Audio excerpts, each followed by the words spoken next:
Hello বন্ধুরা, এখন এমনকি পাসপোর্টও ভারতীয় নাগরিকত্বের প্রমাণ নয়। সরকার এটিকে শুধুমাত্র একটি ভ্রমণ নথি হিসেবে ঘোষণা করেছে।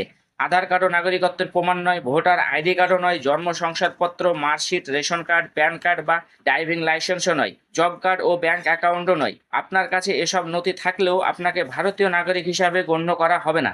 এখন প্রশ্ন হলো, তাহলে আমরা যে ভারতীয় নাগরিক তার প্রমাণ কি? বাস্তবতা হলো বন্ধুরা, ভারতীয় নাগরিকত্বের কোনো নথি নেই। যে পাসপোর্ট আমাদের বিদেশ ভ্রমণের অনুমতি দেয়, যে পাসপোর্ট বিদেশিরা আমাদের ভারতীয় হিসাবে চেনার জন্য ব্যবহার করে, সেই পাসপোর্টকেই ভারত সরকার নাগরিকত্বের প্রমাণ হিসাবে প্রত্যাখ্যান করছে। এটা আশ্চর্যজনক যে 140 কোটি জনসংখ্যার একটি দেশে আমরা যে ভারতীয় নাগরিক তা প্রমাণ করার জন্য কোনো বৈধ নথি নেই। যে আধার কার্ড বিজেপি সরকার রোহিঙ্গাদের খোঁজার জন্য ব্যবহার করে তা কেবল একটি পরিচয়পত্র।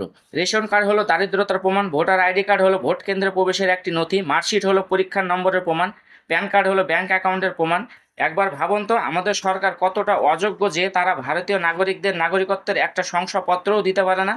একজন ভারতীয় নাগরিকের কাছে তার ভারতীয় পরিচয় প্রমাণ করার মতো কোনো নথিই নেই। বিজেপির উচিত দ্রুত ঘোষণা করা যে যারা বিজেপিকে ভোট দেয় তারাই ভারতীয় নাগরিক। উপজাতিতে বসবাসকারী আদিবাসীরা আমাদের সরকারের চেয়ে ভালো ছিল, তার মানে আদিবাসীরা যে মহান ব্যক্তির সরকারের চেয়েও ভালো ছিল, তারা ছিল আদিম মানুষ যাদের অন্তত তাদের উপজাতি লোকেদের শনাক্ত করার জন্য একটি নির্দিষ্ট পোশাক ছিল।